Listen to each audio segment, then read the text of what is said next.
NCTC's portion of the retirement, the ERS retirement, and the OPEB liability comes from TRS. So on your balance sheet, these numbers appear in deferred outflows of resources. There's 2 items. In non-current liabilities, there's 2 items. And in deferred inflow, there's 2 items. So the net of these figures is $34,798,540. So your fund balance has been reduced by that amount for the current year. You having to recognize those liabilities. And as we've discussed in the past, you pay ERS every month based on your payroll. And these are liabilities that exist if everything shut down and the ERS shut down, everybody retired at the same time. That's what you would owe. That's what the college would owe for their retirees. That's what those figures represent, which is not going to happen, but you have to recognize them on your financial statements. At the year in 2020, that figure was $32,345,000. So it's increased $2.4 million. And so that means that your profit has been decreased by $2.4 million from the previous year. Anybody have any questions about this? These are numbers supplied by the state. So they publish a big worksheet with all the public entities listed, and NCTC, these are your numbers. So these are numbers that we don't dream up. I don't calculate. They come from the state. The next page, page 11, we had to treat your, because of the new pronouncement, we had to treat your agency funds, your organizational funds differently this year. We had to pull them off your balance sheet because they're not really your funds. We used to show them as a liability, but at the end of August, the amount of money that you're holding for student groups is $97,081. Page 12 is the foundation. So as a part of your audit, the foundation is considered a component unit, and we have to put this in your audit as well. So this is the balance sheet for the foundation, and you can see the comparison from 20 and 21. Net assets, which is down at the bottom, the last few lines, your net assets have increased. So that means the foundation showed a profit this past year.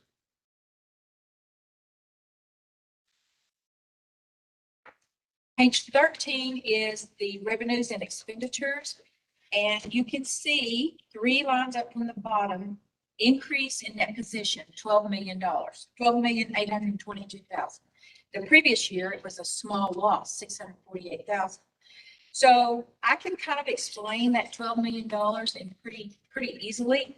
If you look towards the bottom in non-operating revenues / expenses, there's insurance proceeds, $4.7 million. So that's insurance we collected for damages to our buildings. But the expenses associated with that insurance proceeds, because we've spent it, but the expenses have been capitalized and have to be depreciated. So the expenses don't show up in the expense section. They show up as a fixed asset, and we'll recover them through depreciation. So that's $4.2 million of the 12. The next line up, gain or loss on disposal of fixed assets, that's the sale of the land in Love County and the sale of the land in Denton County. So that's an unusual item that increased your profit for this current year, $1.7 million.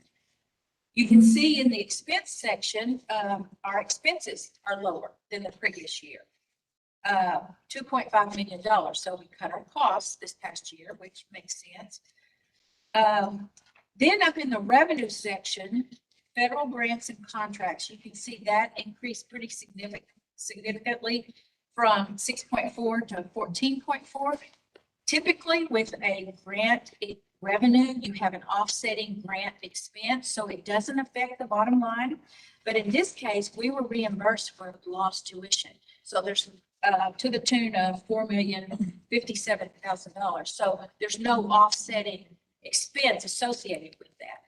So that $4 million plus the decrease in expenses plus the two items down there in non-operating revenue and expenses equal 12,583,000. So these are all unusual items that jacked up your profit this past year.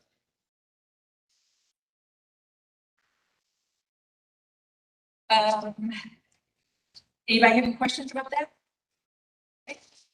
Page 14 is the new schedule regarding the custodial funds. We have to treat them differently now and show the ins and outs. Actually, for that wasn't much activity last year because of students were on campus. So page 15 is revenues and expenditures for the foundation. And you can see 3 lines up from the bottom, change in net assets, $1.4 million. So that was an increase. That was a profit, so to speak. On page, the next page 16 is the cash flow statement. A couple of figures I'll point out on this statement. This shows how that $12 million affected your cash. In the, let's see, third section, net flows from capital and related financing activities, purchase of capital assets, $5.1 million. So that was what your output, capital output this past year, compared to $683,000 the previous year. That's the repair of the buildings that we use those insurance proceeds. Well, primarily, there's other things in there as well, but that's what really inflated the purchase of fixed assets. And right below that, sale of fixed assets, $2.2 million. That's actually the gross proceeds from the sales of those two pieces of property, which is different from the income item on the income statement because we had to net the cost out on the income statement. But this is the actual proceeds, 2.2. Another schedule you might be interested in is on page 59. So 59 is a more detailed presentation of the upper part of that profit and loss statement. So it breaks down tuition, the scholarship allowances, the grants. So, and you can see a comparison with the previous year, 2021. The big difference is tuition. You can see your tuition decreased somewhat.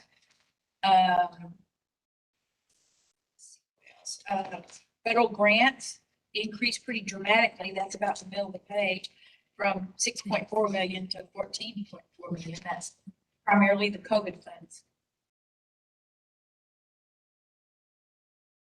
The next page is a more detailed presentation of expenses. Again, with a comparison previous year. So our overall expenses went down the $2.5 million that I talked about previously. Page 61 is the bottom part of that profit and loss. And again, there's a comparison with the previous year. And on this schedule is where you see the gain or loss on disposal of fixed assets and the insurance proceeds. So that's the increase from 30 million to 35 million is pretty much accounted for in those two line items. And then the next page is, the college keeps its records, accounting records on a fund basis. So we have an unrestricted fund, we have a restricted fund, auxiliary fund. But when we present it for the audit, everything's all conglomerated together into one total. This schedule gives you that fund balances for those various funds that we were just talking about that you maintain your books. So the first column, unrestricted fund balance, you'll see the $15 million down there in that first column. That's your board designated reserves, your Fund 51. The next column, restricted expendable, that $8,000 figure is a little dab we've got left in local funds that we haven't spent, local grants. The 1.2 million is the cash portion of the MJ Cox Fund. And the 595,000 is what we maintain in our debt service to satisfy our debt covenants. And you can see overall change in net position, that bottom figure down there. Of correlates to your net profit. So it shows where the net profit, what fund generated profit, of course. We, in the past, in our unrestricted, we had a negative 18 million, and now it's a negative 10 million. So we've gained some in overcoming those big pension liability things that we have to recognize. So it's not unusual for entities to show an unrestricted deficit because of those entries we have to make. So you kind of recovered some of that this past year. Does anybody have any questions?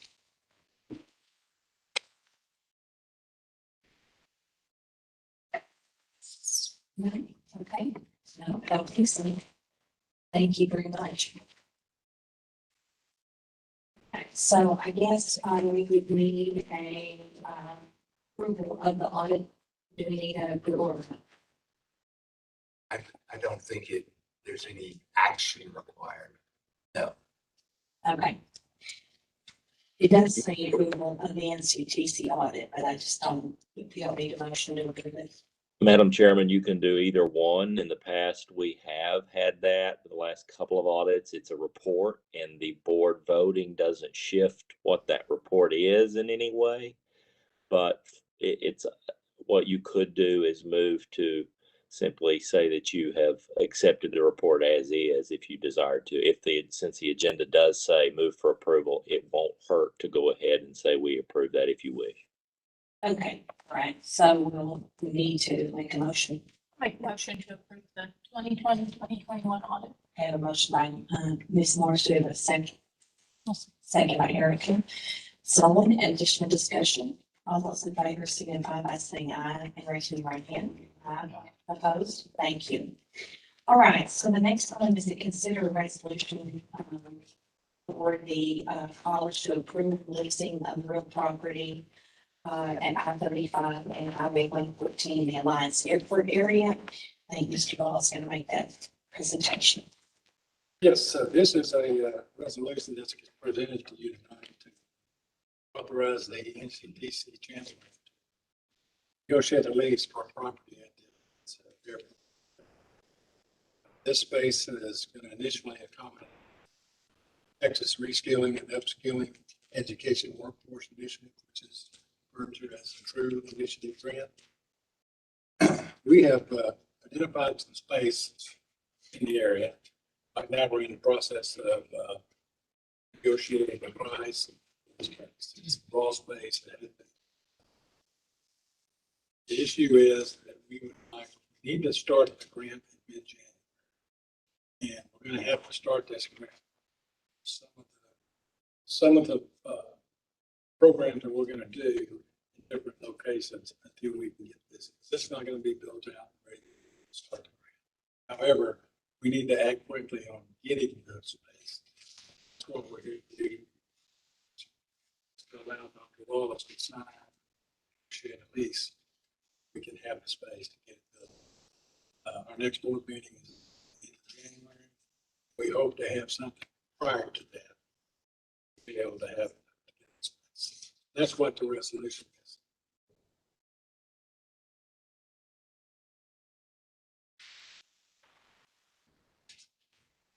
Do we have any questions for Mr. Ball, or I'll take a motion to approve Dr. Wallace negotiating the lease for the property in the Alliance area?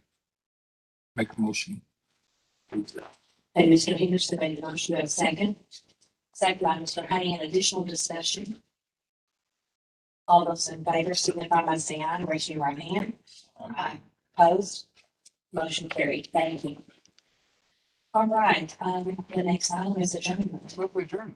Thank you very much. We are adjourned. Fishing.